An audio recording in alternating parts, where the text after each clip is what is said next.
Hola, bueno, aquí estamos nuevamente con un conversatorio de la Agrupación de Ética Profesional en Musicoterapia. Hoy vamos a hablar sobre la intimidad, la privacidad y la confidencialidad en la práctica. Voy a conversar con la colega Valeria Casal, así que aquí la vamos a incorporar. Así esperamos juntas que se vaya sumando. ¿Tienen ganas de escuchar esta charla que vamos a tener hoy? Hola, Hola, Vale, hola Ale, ¿cómo estás? ¿cómo va? Bien, ¿y Bien, vos? bien, acá con ganas de charlar contigo un ratito. ¿Qué, se escuchará bien? ¿Se escucha No sé, bien? a ver si alguien nos puede decir si se escucha bien. Hay corazoncitos. Qué lindo que te manden corazoncitos. Sí, es lindo, está A bueno. ver, Bueno, a vamos a ver, esperar. esperamos un poquitito a ver que se vaya sumando la gente, así arrancamos Ujú. eh, Sí, con este tema perfectamente. que antes de incluirte, de invitarte, estaba recordando el tema de hoy, que como charlábamos, porque esto es un tema que venimos charlando hace mucho, Sí. a lo mejor este es uno de los muchos días, de las muchas veces que vamos a conversar sobre estas cuestiones de lo íntimo, lo privado y lo confidencial en la práctica, porque bueno, esto que forma parte de charlas y conversaciones desde hace tanto tiempo, hablando de hacer público lo privado y hacer privado lo público, nosotros vamos a hacer públicas nuestras conversaciones, nuestras opiniones, lo que vamos pensando por ahora al respecto de esto y lo que pensábamos antes. Ujú. Eh, a ver, a mí me cuesta bastante leer acá la gente que se va sumando. Sí, se van sumando. Se Eh, van sumando, se van sí. sumando. Así que bueno, podemos ir arrancando entonces un poquito. Yo quiero decir algo, así como para empezar a conversar, y le vamos a ir dando lugar al intercambio, que si bien esto de la intimidad, la privacidad y la confidencialidad es algo que no es nuevo, que es algo que forma parte de lo que deberíamos preguntarnos en las prácticas desde siempre, hoy por hoy tiene en las redes, en la existencia de las redes, en la potencia que tienen hoy las redes, que son las que nos mantienen en el encuentro, cobran una dimensión particular. Y nosotras con Valeria, porque esto lo armamos juntas, lo hemos pensado para el encuentro de hoy casi pensando en el profesional posteador, ¿no? Hay una nueva manera de definir a los profesionales, que es el profesional posteador. ¿Qué se postea? ¿Cómo se postea? ¿Por qué se postea? Bueno, te doy la palabra porque vos tenés cosas lindas para decir al respecto y después sigo.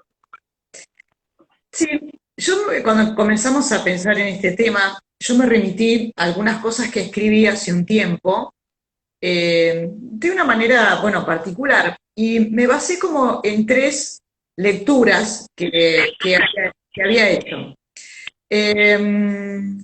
Una de las primeras fue que, digamos, como para poder hablarlo de una manera coloquial y no de una manera sesuda, como solemos decir, cuando se cumplieron 50 años de la publicación de un libro de Roland Barthes, que es un libro muy emblemático que se llama Mitologías, ni más ni menos, se presentó un psicoanalista francés, bastante reconocido, que es Jacques Alain Miller, y él en ese momento dijo una frase muy emblemática que cuando yo la leí me resultó muy interesante, que fue, si de metodologías hablamos, ¿no? Dios no responde, Google siempre. Esto mucho más allá de las creencias, porque si hay gente creyente no nos referimos a eso, ¿no es cierto? Sino vamos a la fuerza de las redes y pensando justamente en la frase de Miller, Google responde siempre, inclusive hoy en día te habla Google. Vos le preguntás algo y hay una señorita en Google que te contesta, ¿no es cierto? Dicen que Google hasta te espía, ¿no? Entonces veamos justamente la fuerza de Internet y la fuerza de las redes. Así como en algún momento con Luciana Licastro, muy bien, comentaron todo lo que tiene que ver con los beneficios de las nuevas TICs, pero bueno, hay otras cosas de que también tienen las nuevas TIC. Después también haciendo lecturas, por ejemplo, de Paula Sibilia, la antropóloga argentina. Ella tiene, hay un libro muy interesante de ella que se llama La intimidad como espectáculo, ¿sí? Donde ella habla del concepto de extimidad, que sería lo contrario al concepto de intimidad. Relacionado con ese concepto, yo, por ejemplo, me puse a pensar esto que solemos titular los vivos de Instagram. Entonces, si de repente vamos al antagonismo del vivo, ¿cuál sería? Entonces yo me pregunto, si no vivimos en redes, porque las redes sociales te dan como una cierta noción o conceptualización de existencia, ¿sí? Como si no estás en redes, no existís, ¿sí? O sea, hay algo del orden de la apariencia y de la existencia. Y por último, hay un fragmento que yo escribí de un libro mío, y el fragmento se llamó ¿Acaso fue Nietzsche el primer bloguero? ¿Por qué el primer bloguero? Porque yo pensé en uno de los últimos libros que escribió Nietzsche, que se llamó, hablado desde el latín, Ecce Homo, ¿sí? Eh, Justamente uno de los últimos libros antes de su internación, ni más ni menos que en un psiquiátrico, ¿sí? Porque él estaba muy empecinado en que su pensamiento se conociera y que él quería romper con el pensamiento anterior y que bueno, los contenidos de su filosofía crearan un hito, digamos, ¿no? Entonces, en ese libro, él se pregunta, siguiendo el hilo de todo esto que dije antes, se pregunta, hay una pregunta fundamental que él se hace que es, ¿cómo se llega a ser lo que se es? Y los títulos de algunos capítulos de Nietzsche, y por qué yo decía el primer bloguero, también inspirada, porque Paula Silvia también algo de esto menciona, algunos títulos de algunos capítulos. ¿Por qué soy tan sabio? Pregunta es, ¿por qué soy tan inteligente? Se preguntaba Friedrich. ¿Por qué escribo tan buenos libros? Entonces yo me pregunté si había sido Nietzsche el primer bloguero, porque ni más ni menos quizás lo que hacemos en redes es algo de esto. Todos, Justo, incluyo. bueno, de esto hemos estado conversando bastante, porque cuando pensábamos, ¿no?, en lo actual de esto de el profesional posteador, hay como niveles de posteo, ¿no? Uno existe en las redes, es real, las redes en este momento son el acceso mayoritario que existe al mundo, que está afuera de la casa de cada uno, pero la lógica del exceso sigue estando instalada, digamos. Hay un exceso de acceso a redes y un acceso excesivo a información en las redes. Y es tan fácil postear y postearse, porque una cosa es postear y otra cosa es postearse, ¿no? O sea, uno puede hacer muchas cosas en las redes y como no hay nadie que regule esto, entonces, bueno, uno puede postear un congreso que se enteró que está bueno y lo comparte y eso supone que, bueno, si uno lo puso en la vidriera, a uno le debe interesar eso. Pero también uno puede postearse. Y ahí, cuando vos traes el ejemplo de Nietzsche, en tu artículo El show del yo, se llamaba ese escrito, eh, hay una diferencia entre postear lo que va a suceder en un evento científico a postearse, y a postearse participando de ese evento científico, y a postearse con algunas cosas como feliz de estar invitado a participar, agradecido de que me hayan invitado, feliz de que se beneficien de mis conocimientos, que se ha tornado casi como un formato, ¿no? Porque es como un formato que se reproduce y uno ve que dos o tres lo ponen y después empieza a ser una generalidad y como que parecería que se ignora lo que esconde ese posteo, que más allá de la fanfarronería, queda como raro, ¿no? Esto de estar exponiendo y exponiéndose de ese modo. Este es un nivel. Después está el nivel de el otro que lo postea a uno o uno que postea a otro, uno que dice, felicito a fulano de tal por tal cosa. Bueno, esto, pero la autofelicitación es un poquito como rara, eh, porque se cruza con otra cuestión que tiene que ver con el posteador, con los distintos tipos de posteo que por lo menos nos hacen pensar. O sea, nosotros lo que estamos haciendo es poner en tensión estas modalidades para pensar qué pasa con la representación social de una práctica, según el modo en que sus referentes, representantes, integrantes de la comunidad profesional postean, se postean y publican. Y acá entramos en el terreno más álgido, aunque el otro también es hasta gracioso, digamos, pero bueno, existe, el terreno álgido que es el posteo de la foto, el video, el comentario vinculado a la clínica. ¿Con Sí. qué objetivo? ¿No?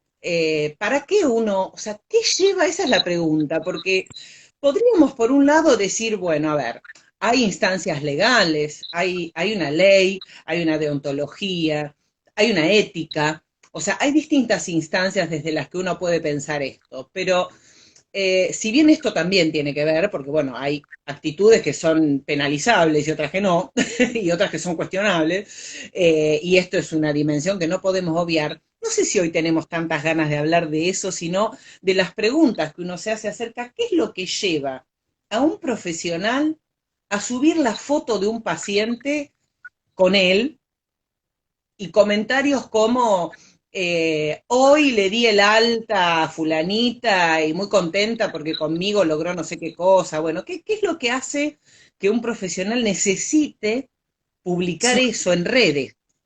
¿No? Esa es un poco sí, la pregunta.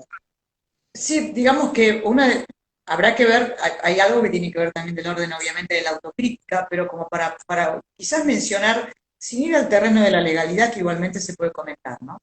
El Sí, show del show es una mención de Paula Sibilia. Yo lo tomé para un artículo que escribí que se llamó Musicoterapia y el show del show, el o show del ¿Qué show. onda?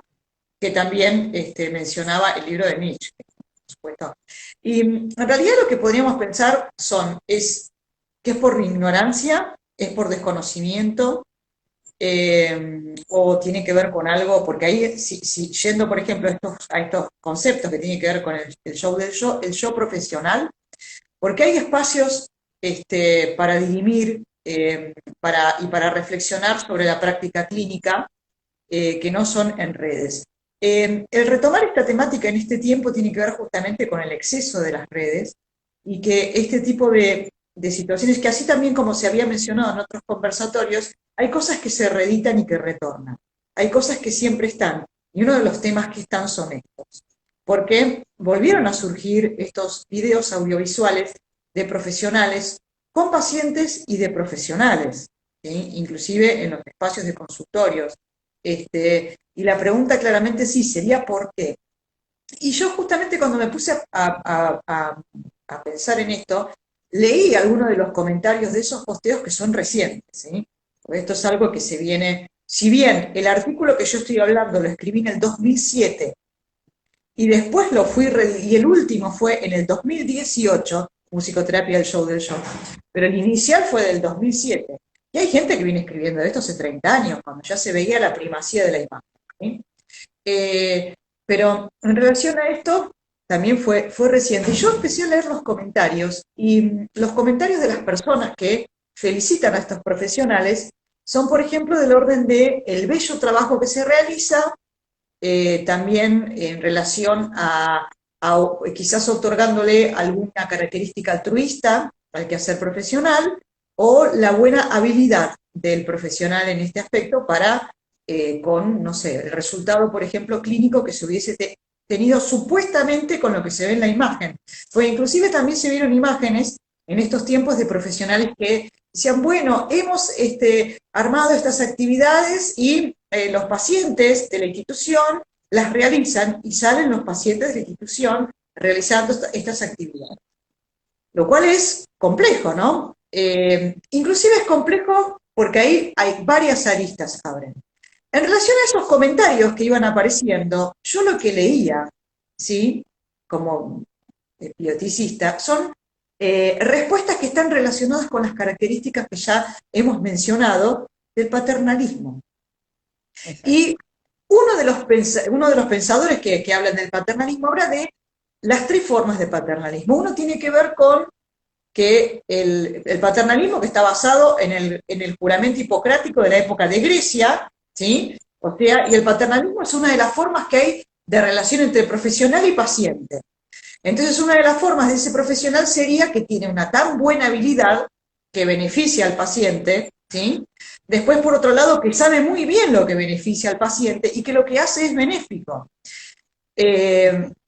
Formas paternalistas. Y después, por otro lado, o sea, lo que se ve es que supuestamente el quehacer profesional sería del orden del altruista, porque es muy bueno y de una gran habilidad por parte del profesional, y después, por otro lado, que como está relacionado con el arte, es bello. Y volvemos a los conceptos que tantas veces hemos explayado al respecto. ¿Sí? Sí, Ale. Porque ahí, vale, ahí hay algo, bueno, también en lo que nos vamos a explayar un poquito, que es, hay profesiones y profesiones, hay, digamos, disciplinas y prácticas que parecería que se prestan más a esto que otras. Y bueno, nosotros tenemos una profesión que, como hemos hablado más de una vez, bueno, es la profesión que no solamente tiene un estatus académico, un recorrido académico, una historia académica que la autoriza, sino que es una profesión que está legalmente autorizada a hablar, a pensar y a intervenir en la relación entre el arte y la salud. No digo que sea la única disciplina, hay otras disciplinas, pero profesión que vincule el arte con la salud y que tenga una contundencia para hablar de esto, y bueno, es la musicoterapia y además tiene autoridad profesional para hacerlo. Pero a la vez, retomando algo que dijo Claudia Banfi en el vivo anterior, entre muchas otras cosas que dijo, pero que esto que a mí me sirvió mucho, hay musicoterapias y es importante diferenciarse. Bueno, en la musicoterapia que nosotros practicamos, o que algunos de nosotros practicamos, el, el discurso estético no está vinculado a lo lindo que pueda cantar o tocar un instrumento el musicoterapeuta que tenga ganas de lucirse, sino a la escucha, que tiene que ver con una producción estética humana. Pero en relación a esto, me parece que hay algo donde muchas veces lo musical es como aquello que el otro valora para encubrir una subestimación. ¿No? O sea, si lo mejor que yo puedo hacer como musicoterapeuta es cantar bien, eso es lo mejor que yo puedo hacer como musicoterapeuta, entonces se me valora eso, a eso se aplaude, eso es lo más bondadoso que yo tengo, y eso lo que está haciendo es encubrir mi capacidad profesional, mi capacidad de escucha, mi capacidad como, digamos, profesional que ejerce la clínica, y en el fondo, si yo me lo creo y me dejo subestimar de esa manera, termino traicionando la práctica de la profesión que ejerzo. Cuando vos hablabas de esto de que los posteos a veces vinculados a los pacientes están muy relacionados con la bondad, la belleza de lo que se observa, la moralina que lo acompaña. Bueno, el profesional que está protagonizando eso, no el paciente, sino el profesional que protagoniza esa escena posteada, publicada, hecha, digamos, generalizar, ¿ignora o sabe lo que está pasando? ¿Hay ignorancia o hay animosidad? En el sentido de Sí. qué beneficio secundario se puede obtener de haber, digamos, de postear uno mismo o ser posteado por el otro en una escena clínica Sí, por musical. ejemplo, yo creo que tiene que ver con una práctica, las prácticas virtuales, las prácticas virtualizantes, que son muy actuales, pero claramente también es lo que planteábamos era, porque volvemos a lo que es el vínculo profesional-paciente, llamámosle transferencia, llamémosle vínculo profesional-paciente, llamémosle según el constructo teórico al que nos atraviese, ¿sí? Pero hay algo del orden de la traición de ese vínculo. Para publicar algo, por ejemplo, en ámbitos académicos referido a un paciente, se requiere el consentimiento informado respectivo, ¿sí? no se puede, ¿no? Hay diferente legislación que ampara la identidad y los datos de las personas. El vínculo está traicionado cuando se publica, aunque el paciente te diga que lo publique, que lo publique, ¿sí? ¿No es cierto? Aunque la persona te diga que lo publique. Hay algo del orden de la traición ahí por un lado. Eh, Podemos pensar que, bueno, que puede ser por algo relacionado a la ignorancia, puede ser también porque el profesional en tanto persona, ¿sí? También está atrapado en esto de las redes, ¿sí? Hay algo que subyace que es del orden del marketing, puede haber diferentes razones, pero cuando se realizó ese posteo que siguen habiendo, que lo seguimos viendo en redes, hay algo del orden de la traición, se traicionó el vínculo, se traicionó y después por otro lado también se vulneró la dignidad de la persona, del paciente. Hay algo de la vulneración, se vulneraron sus derechos, ¿sí? Y de repente, o sea, yo me lo pensé desde el orden de la traición de ese vínculo y la posición de un profesional en un lugar de alteridad.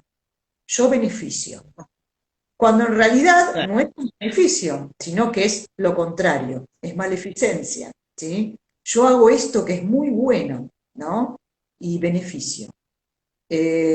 Porque tampoco hay necesidad, por ejemplo, para representar que se va a realizar una terapia, una psicoterapia, como se le llama, o receptiva o pasiva, por ejemplo, el neo en UTI, que también, bueno, diferentes cosas que podemos hablar al respecto.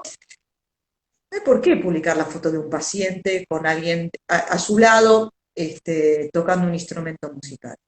Entonces hay algo del orden de la vulneración de la dignidad de la persona, del vínculo de por sí, y bueno, podemos hablar de legislación, por supuesto, ¿sí?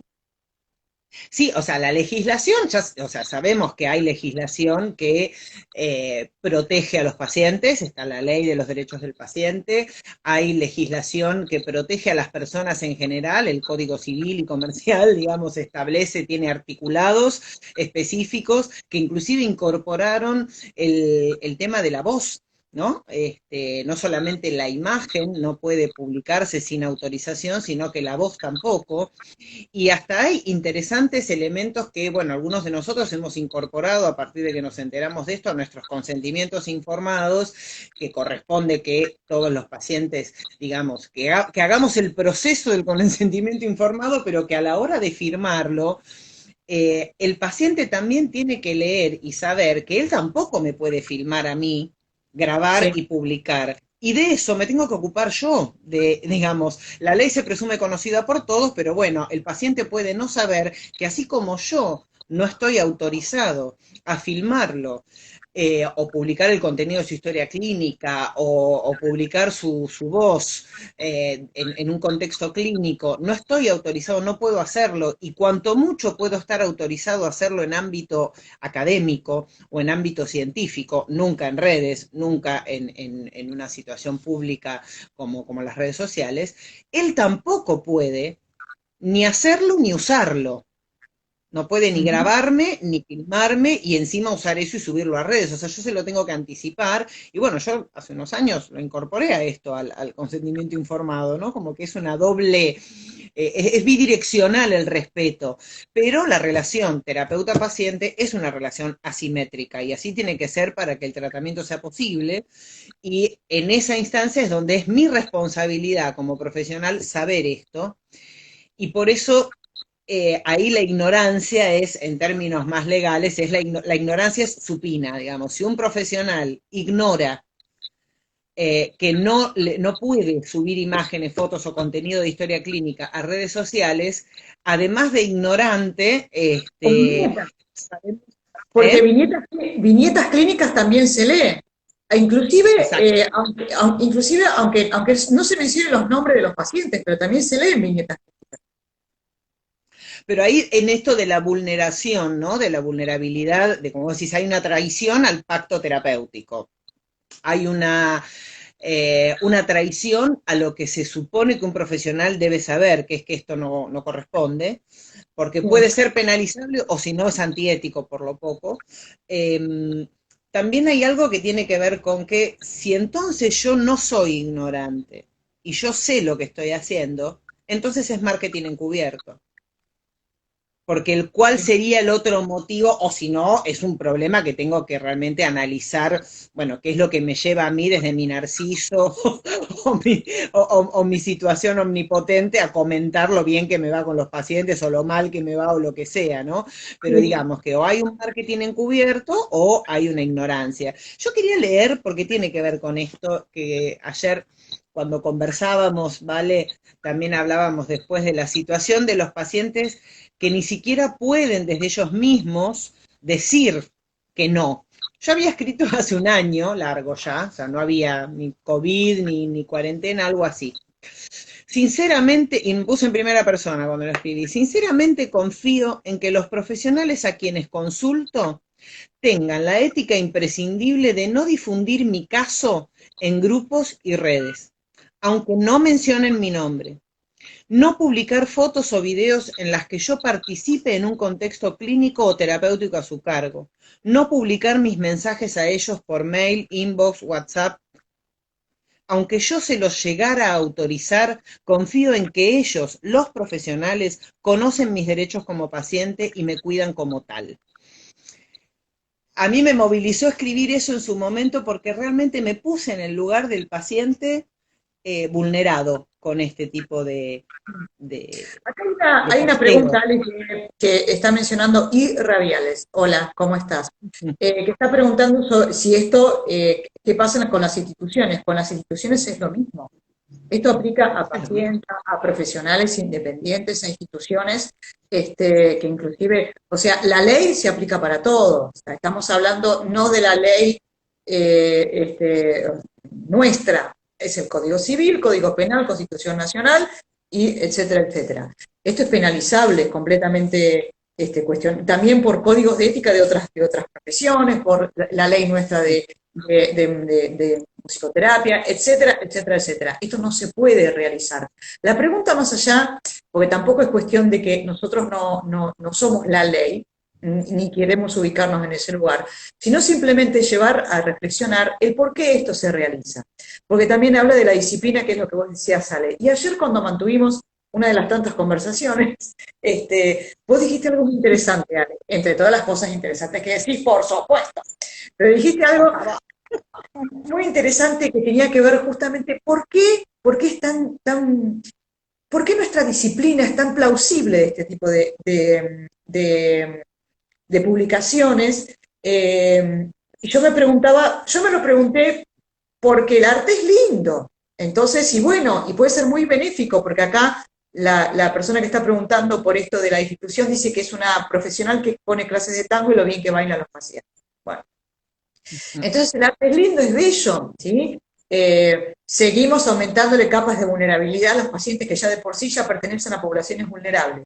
Eso sería una respuesta, porque con otras profesiones esto ocurre y con otras no. Dentro del ámbito sí, esto no ocurre, porque a un psicoanalista no se va a sacar una foto o a filmar un video mientras un paciente le cuenta un sueño recostado su cuerpo en el diván. Y fue algo muy interesante ayer. Eso tiene que ver con la representación social de las profesiones, ¿no?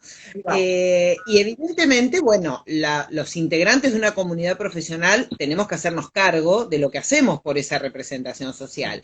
Si yo de la única manera que me puedo representar ante, digamos, en mi ser musicoterapeuta es con un signo médico y un signo musical, ¿no? Con un símbolo médico y un símbolo musical, entonces, no sé, un instrumento musical y un estetoscopio o lo que sea, si eso es lo que me va a definir, yo voy a construir una representación social ligada a eso que me está, digamos, referenciando.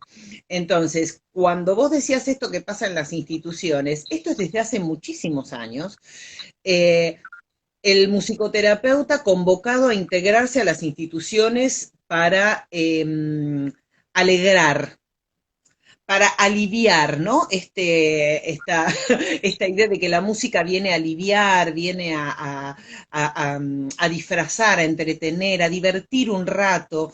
Yo en una de las primeras cosas que publiqué hace muchos años hablaba del oasis. Me acuerdo que cuando empecé a trabajar en una institución, la persona que coordinaba el equipo terapéutico de la institución me decía que la sesión de musicoterapia tenía que ser como un oasis en medio de tanto esfuerzo que hacían los niños.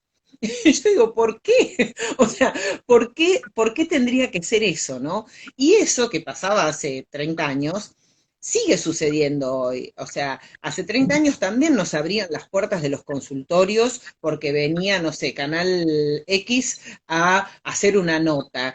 Y había, qué sé yo, terapeutas que se dejaban fotografiar y que se dejaban filmar y otros que no. Otros que decíamos que no. Pero había algo que era seguro. A ninguno se le iba a ocurrir abrirle la puerta al psicólogo y a ninguno se le iba a ocurrir abrirle la puerta al médico. Exacto. Ahí. Esto tiene que Lo que ver pasa con otras profesiones, que era lo que vos decías recién. Sí. Exacto, esto tiene que ver con una representación que para mí viene muy ligada al origen de la profesión, ¿no? O sea, la musicoterapia se instala de alguna manera en esa instancia que existe entre la rehabilitación y la salud mental, ¿no? Nosotros tenemos un sistema de salud donde lo que no es médico, lo que no es acción médica es del campo de la salud mental o del campo de la rehabilitación. En los últimos años empieza a aparecer en el ámbito de lo comunitario y de la atención primaria de la salud otras figuras no médicas compartiendo equipos, pero la realidad es que la mayoría de los musicoterapeutas trabajan en el área de la rehabilitación o en el área de la salud mental. En el área de la rehabilitación, por definición histórica, han estado los kinesiólogos, los terapistas ocupacionales, los fonoaudiólogos. Fundamentalmente son las tres áreas de la rehabilitación. En cualquier cartilla de obra social que uno ingrese, va a buscar rehabilitación y va a encontrar kine, fono y con suerte TO. Aunque en algunos años la terapia ocupacional también ocupó lugares vinculados a la salud mental, hoy también, pero bueno, con ciertas dificultades. Y en salud mental siempre estuvo lo psi, lo que empieza con sí. Por eso a veces también hemos conversado de esto, ¿no? O sea, las profesiones que no empiezan con sí parecería que no se ocupan de la salud mental. Entonces, la psicología y la psiquiatría son el campo médico y el campo no médico las que se ocuparían de la salud mental, pero la ley de salud mental que todos defendemos tanto, justamente amplía esta idea y dice cualquier profesional de la salud con título académico, con título de grado, matriculado y demás, es un profesional de la salud mental que hasta puede llegar a dirigir una institución o un equipo.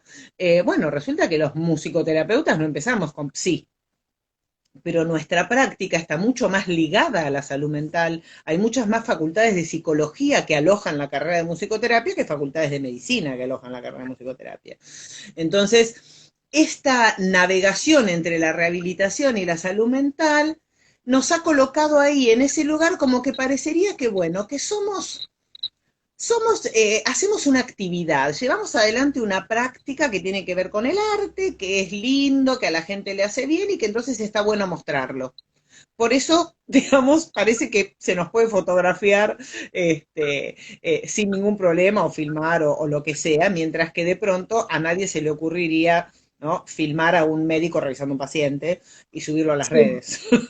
Sí, desde la musicoterapia también lo podemos llegar a pensar que, bueno, que en esta siempre discusión en relación a la música como derecho humano, lo podemos llegar a pensar en relación a que el paciente tiene su derecho a la salud. Entonces, estamos vulnerando derechos.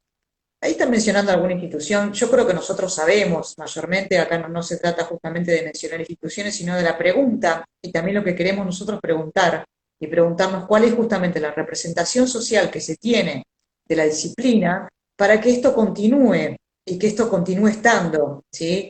Porque tampoco se trata de, bueno, de hacer una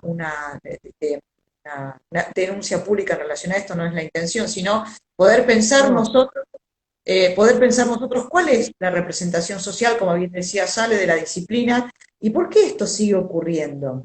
¿Por qué? Y que también podemos diferenciarnos, porque hay espacios para poder reflexionar y poder interpelarnos en relación a la práctica clínica, ¿sí? Y que de repente la publicidad, porque está muy bien también poder llegar bueno, a promocionarse como profesional, ¿no es cierto? Sí, Este, sí. existen publicidades en Facebook, en Google, en todos los lugares que hay hoy en día de redes, existen pagas y no pagas, se realiza, pero ¿por qué con pacientes? ¿Por qué con pacientes y cuando mayormente trabajamos con población vulnerable? Aunque tengan o no tengan certificado de discapacidad, muchos de nosotros también trabajamos con personas que no tienen certificado de discapacidad.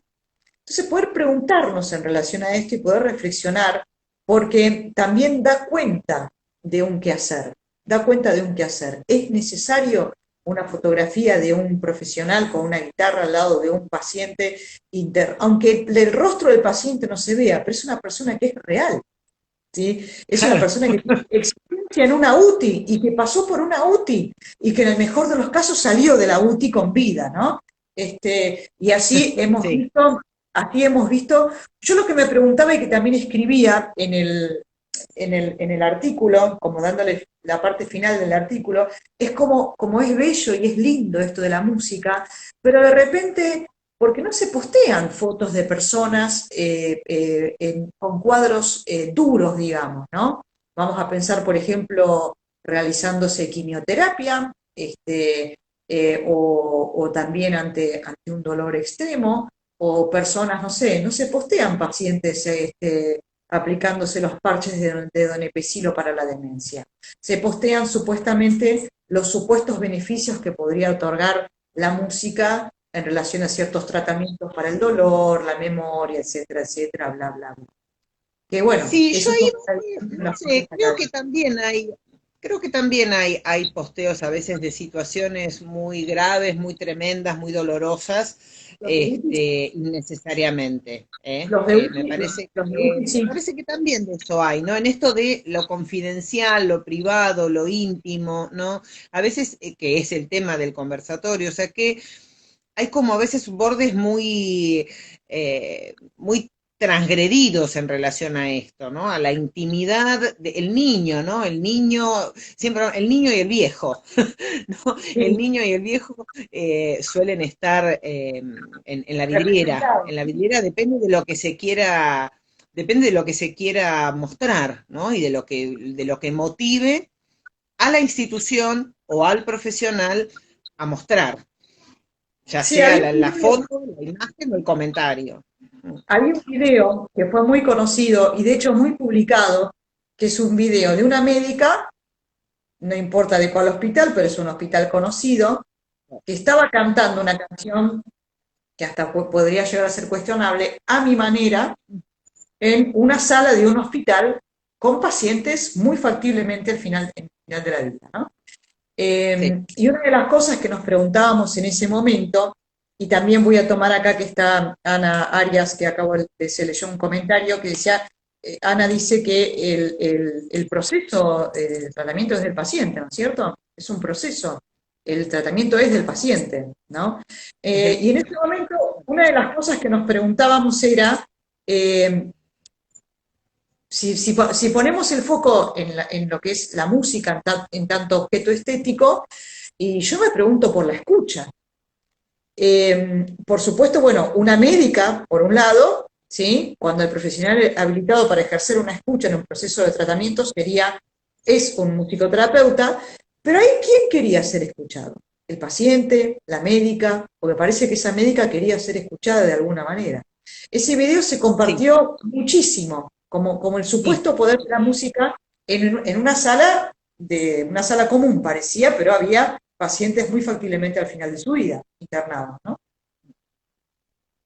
sí, esto yo creo que justamente ahí vamos a este punto. Si bien esto, digamos, la violación de los derechos de las personas y de los pacientes en términos de hacer, digamos, de exponer su intimidad, de hacer público su privacidad y de, digamos, faltar a la confidencialidad que es la base de cualquier tratamiento en salud, de cualquiera, sea de salud mental, de rehabilitación, de prevención, la confidencialidad atraviesa absolutamente todas las relaciones terapéuticas, particularmente lo musical, bueno, conlleva un lugar de profunda reflexión para nosotros, porque una cosa es lo musical en manos de un musicoterapeuta y otra cosa es lo musical, ¿no? O sea, el profesional no musicoterapeuta que expone pacientes, como es el caso que estás contando vos, o sea, ahí ni siquiera hay un musicoterapeuta, No, eh, que pueda poner a trabajar esto, que pueda pensar, o sea, que además hay como un intrusismo profesional,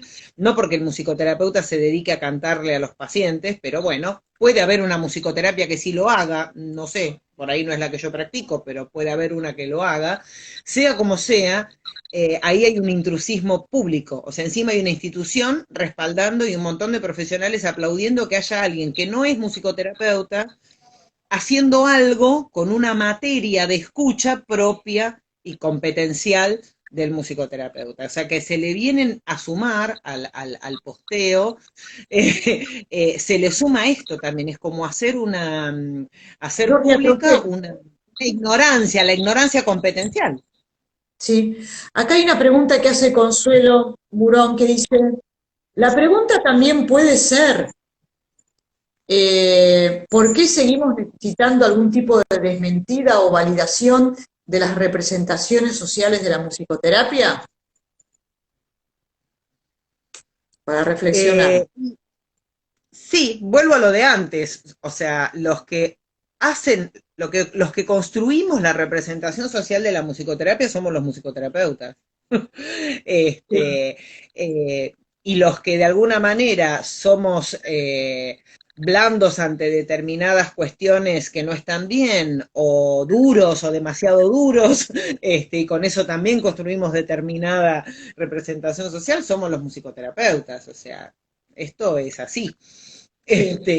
Pero está bueno para reflexionar, por supuesto, para Sí. pensar por qué es que seguimos necesitando esta desmentida, ¿no? Seguir recordando que, bueno, que nos ocupamos de la experiencia sonoro-musical humana y que eso nos compete y que entonces cuando esto está en manos de alguien que no es musicoterapeuta, no solamente hay una cuestión de intrusismo profesional, sino que se le está negando al paciente el derecho al musicoterapeuta. Pero bueno, sí, sí.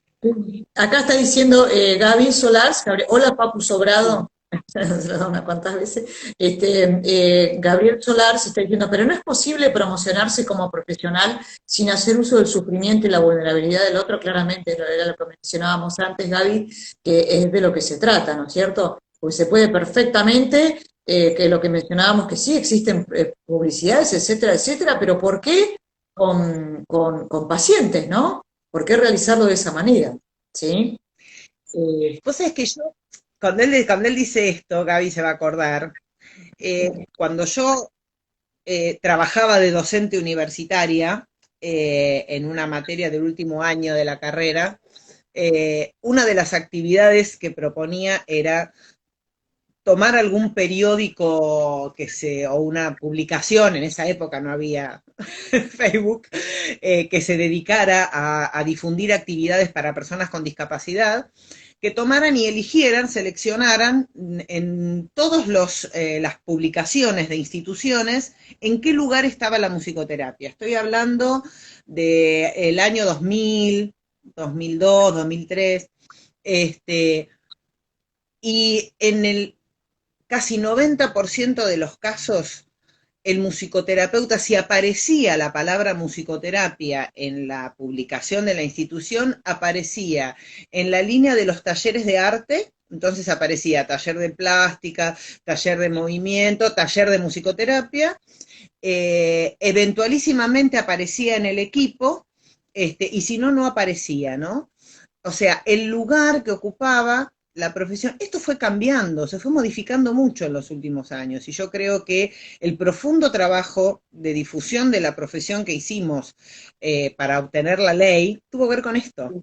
Tuvo que ver con que si nosotros llegamos a una ley de ejercicio profesional como profesionales autónomos, no dependientes de la hegemonía médica, aunque esto no se sepa mucho, esto es así, esto es indiscutible, tuvo que ver con esto, ¿no? Con que evidentemente hubo muchos, y hay muchos musicoterapeutas, que hacemos una musicoterapia que no está del lado del divertimento. Como decía una colega durante mucho tiempo, cada vez que presentaba un trabajo, la colega Viviana Fioravanti, hacemos otra cosa, no te animamos la fiestita. ¿No? Esto del animador de fiestas, como el que viene, ella tenía un trabajo, había escrito un trabajo hermoso que se llamaba algo así como te animamos la fiestita o no te animamos la fiestita, ¿no? Y me parece que evidentemente así como seguimos teniendo que aclarar un montón de cosas, bueno, también tenemos esta contrapartida. Algo debemos haber hecho para poder acceder, para que pudiéramos acceder a una ley de ejercicio profesional con las características que tiene nuestra ley. Lo que ahora hace falta es que lo hagamos conocer. Hay algo que dice música en zapatillas, hola, que dice que quizás lo que confunde es la palabra música. Yo no coincido, pero bueno, si no estuviera la palabra música incluida en musicoterapia, te podría despegar socialmente de lo recreativo. Yo creo que tiene que ver con, porque de la misma manera podemos pensar, porque de la misma manera yo puedo llegar a pensar lo mismo, trasladando a otros ejemplos relacionados con otras profesiones, ¿sí? Varias. Me parece que también es un posicionamiento y que tiene que ver con un posicionamiento ético. Un posicionamiento en relación a, volviendo a lo que tiene que ver con el vínculo profesional-paciente, ¿sí? Porque desde qué lugar se posiciona el profesional ante ese paciente. Volviendo a este concepto del paternalismo, porque no solamente es en relación a lo recreativo, porque vamos a pensar, por ejemplo, cuando se habla de que el paciente, el profesional está beneficiando a ese paciente, cuando se está hablando de que la música cura el dolor, de que la música despierta a los pacientes con Alzheimer, de que la música le brinda alegría a las personas que tienen autismo, ¿sí? Entonces ahí le estamos otorgando un montón de atributos a la música que son realmente equívocos y que se diferencia muchísimo de lo que es un proceso terapéutico. Y esto quizás abre algo que estamos planteando que tiene que ver con la línea de la investigación, ¿sí? Porque así como la representación social en relación a las prácticas clínicas, ahora estamos hablando de las prácticas clínicas, también está la representación social en relación a la investigación. Este es un tema realmente importante, porque muchas líneas de investigación son también equívocas y también hacen a la ética y a la bioética. Y sobre esas investigaciones, ¿sí?, también a veces se basan leyes, para lo cual es un tema que abordaremos posiblemente en otros conversatorios. Acá hay dos cosas que me aparecen, que pienso mientras escucho esto. Una es esto en lo que venimos escribiendo hace un tiempo y trabajando, que es el pasaje de la terapia musical a la musicoterapia, ¿no? Y que yo a veces también me pregunto qué pasa en los idiomas en los que no es posible esta distinción, ¿no? Hay idiomas donde musicoterapia y terapia musical se traduce del mismo modo, entonces, y no es lo mismo. La musicoterapia, más allá de que incluya la palabra música de sus orígenes, de su prehistoria, la palabra musicoterapia en sí misma tiene, digamos, ya una representación que tiene que ver con una clínica, con una escucha, con un cuerpo teórico, con una trayectoria, con un montón de cosas. De hecho, digamos, la ley de ejercicio profesional que acabamos de mencionar se refiere a la musicoterapia, no a la terapia musical. Si bien la terapia musical es parte de la musicoterapia no es solo terapia musical, digamos. Y ahí está, me parece, esa distinción entre aplicar música, el modelo de la aplicación musical, y el modelo de la escucha de la musicalidad humana, la musicalidad, porque humana, si no es humana no sería musicalidad, ahí me parece que también hay otro sinónimo que nos mete en una encerrona, que es el sinónimo música, musicoterapia. Cuando uno en una investigación puede leer la hipótesis o los resultados de la misma o las conclusiones y parecería que encaja igual la palabra música que musicoterapia, ahí tenemos un problema. Si yo hablo de los efectos de la musicoterapia o los efectos de la música y parecería que da lo mismo, bueno, de hecho, no hablar de los efectos de la musicoterapia sería como hablar de los efectos de la medicina, los efectos de la psicología, los efectos de la fonoaudiología. Uno puede hablar de los efectos de una técnica, de un método, pero no de los efectos de una profesión. Entonces, la aplicación a la palabra musicoterapia de lo que históricamente la prehistoria, que es la terapia musical, aplica a la música, los efectos de la música en las personas con Alzheimer, ahí estamos en la encerrona del reduccionismo. Porque sí, es como seguir tirándonos para atrás, ¿no? Seguir quedándose, bueno, nosotros no, pero algunos sí quedándose ahí en ese lugar de la aplicación de la música. Entonces lo que se investiga es la música, no la musicoterapia. Y esto está para mí vinculado en esta relación entre la terapia musical y la musicoterapia. Vale, sí, estamos como... Nos quedan unos 10 minutos. Sí, quedan 10 minutos todavía. Ok, sí, a mí se me trabó acá. Menos mal que vos lees, porque yo ya no leo más nada acá, no se movió más. Gracias, la Luna Lau, que nos habla de que son estos vivos fundamentales, muchas gracias.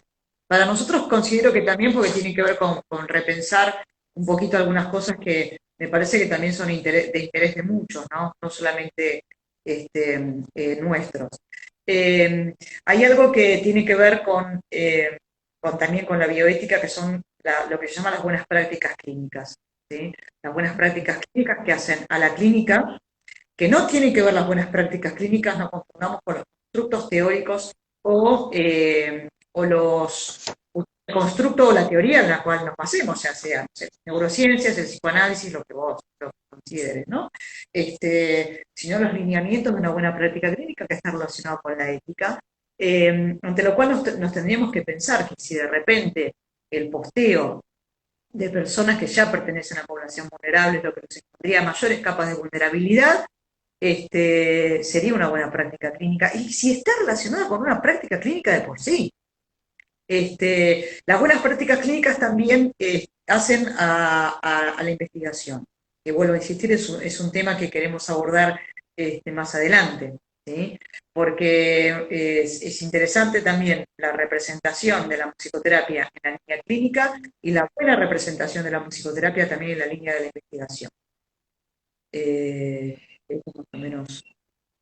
Sí, yo insisto que está muy en línea con lo que decía antes, sigo ubicando ahí. Si la investigación va a ser sobre los efectos de la música, aunque se lo llame los efectos de la musicoterapia, o los beneficios, como a veces también se lee, es un lugar, digamos, de detenimiento en la musicoterapia como una técnica.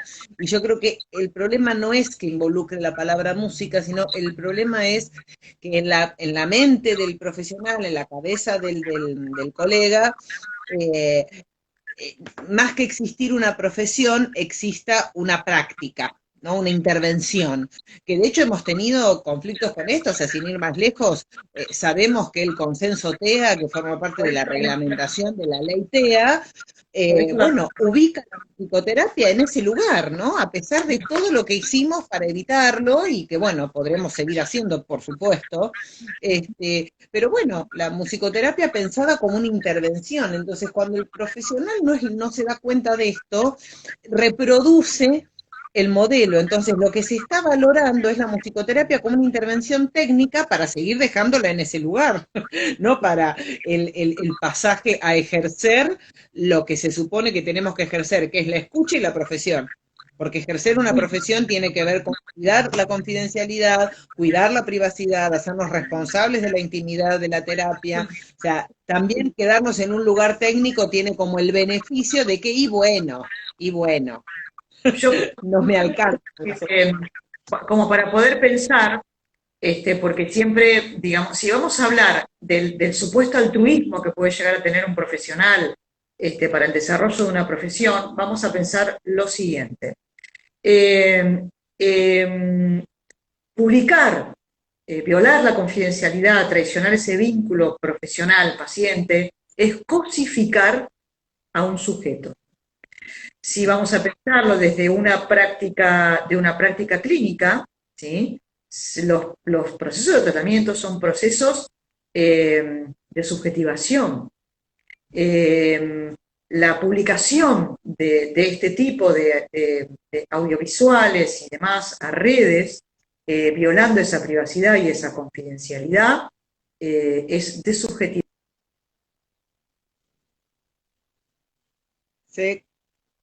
Se cortó, ¿vale? ¿Te fuiste? Bueno, no sé si se nos está por cortar porque estamos casi en tiempo, puede ser eso, que, a ver.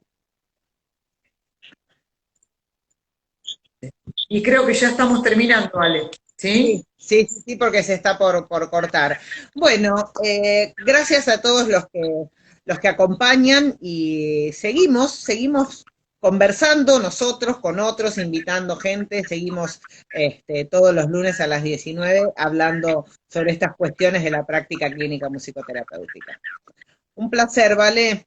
Gracias, Ale, gracias a todos. Chau, chau.